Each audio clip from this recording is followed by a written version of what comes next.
Assalamualaikum warahmatullahi wabarakatuh. Alhamdulillahirrabbilalamin. Wabihi nasta'in wa ala umuri dunya waddin. Wassalatu wassalamu ala asrofil anbiya'i wa mursalin wa ala alihi wa sahbihi azmain. Amma ba'du.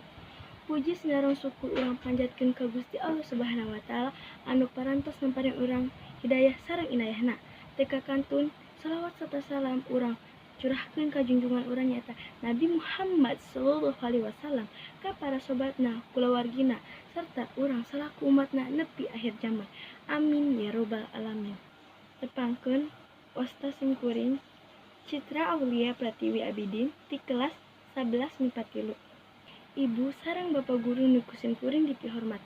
Teu kakantun sadaya rencangan anu kusin kuring dipikabanggakeun.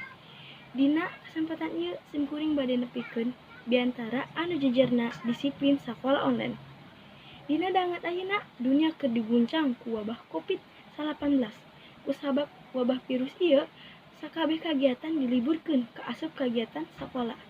Upami kagiatan sakola aya alternatifna, nyaeta ngalaksanakeun kagiatan sakola secara online. Kagiatan secara online ieu teh loba dampakna, anu salah sahijina masih keneh siswa aya nu masih males ngalaksanakeun sakola secara online ieu teh, sabab sakolana jadi lebih ribet lah, teu efektif, masalah jaringan jeung sejabana. Abdi bade naros saha di dieu rerencangan abdi anu masih keneh males ngalaksanakeun sakola online. Upami masih keneh males, urang kudu semangat.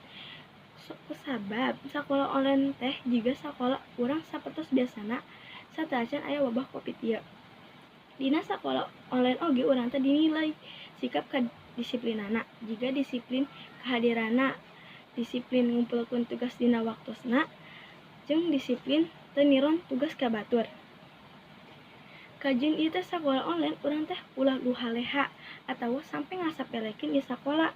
Dina sakola online ieu oge urang teh diajar disiplin jeung mandiri, nyaeta diajar sorangan di video jeung teori nu ku guru dipasihan. Urang teh kudu maca jeung nonton video nepikeun ka ngartos kalawan eta materi teh. Upami masih keneh teu ngartos, urang tiasa naros ka guru pangajarna. Rancangan abdi sadayana urang kudu semangat jeung disiplin ngalaksanakeun sakola online ieu teh. Hayu urang disiplin jeung sumanget ngalaksanakeun sakola online-na, ambe diajarna jadi santai jeung gembira. Sakitu wae biantara nu kusim kuring dihaturkeun, mugi-mugi aya mangfaatna kanggo sadaya. Hapunten bilih aya basa anu kirang euteup seureuhna sareng kecap anu kirang merenah harapna. Mugi ngahapunten, hatur nuhun atas segala perhatosanana. Jalan-jalan jeung si Tenten ngaliwatan parapatan. Hapunten abdi hapunten bilih aya kalepatan. Wabillahi taufiq wal hidayah. Wassalamualaikum warahmatullahi wabarakatuh.